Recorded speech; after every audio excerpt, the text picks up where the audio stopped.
Turkey to host COP31 after unconventional compromise with Australia, the next major United Nations climate summit, COP31, will be held in Turkey after Australia unexpectedly agreed to withdraw its bid. This decision follows tense negotiations at the ongoing COP30 in Brazil, where a deadlock threatened to shift the event to the UN's default location in Bonn, Germany.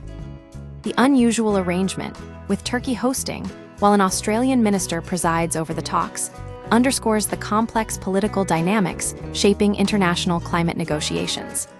A contentious bid and last-minute deal under UN rules, the 2026 COP summit was allocated to a group including Western European nations and Australia.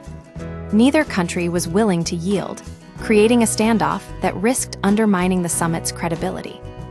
Australia had aggressively pushed for hosting in Adelaide, highlighting its commitment to Pacific Island nations vulnerable to climate change. Turkey, in turn, argued its claim based on having deferred to the UK for the 2021 Glasgow summit. The compromise emerged from closed-door discussions at COP30. Turkey will host the main event in Antalya, while Australia's Climate Minister Chris Bowen will chair the negotiations. This breaks with tradition, as the COP president typically hails from the host country. Bowen insists he will wield full presidential authority, including control over negotiations, draft texts, and final decisions. Turkey will manage logistical aspects of the summit. Mixed reactions from Pacific nations, the deal has drawn mixed reactions. Australian Prime Minister Anthony Albanese hailed it as an outstanding result, promising to prioritize Pacific issues. However, leaders from Papua New Guinea and the Solomon Islands voiced disappointment, having hoped to see the summit hosted in their region. Papua New Guinea's Foreign Minister Justin Tkachenko bluntly stated that "we are all not happy."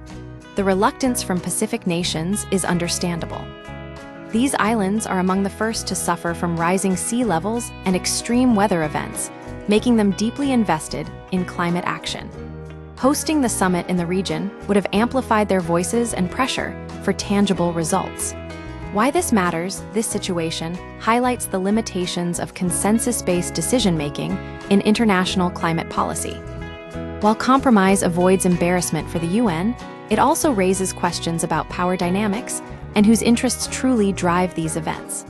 The fact that a major summit is being held in Turkey, a country with a mixed climate record, while its leadership is outsourced to Australia, underscores how geopolitical considerations often outweigh environmental concerns. The deal also sets a precedent for future COP summits. If a host nation's leadership can be decoupled from its physical location, it could open the door to further compromises that prioritize political expediency over genuine climate action. The agreement, now awaiting ratification from over 190 nations, is unlikely to face resistance given the difficulties in reaching this compromise. The world will be watching closely to see if this unorthodox arrangement can deliver meaningful progress on climate change.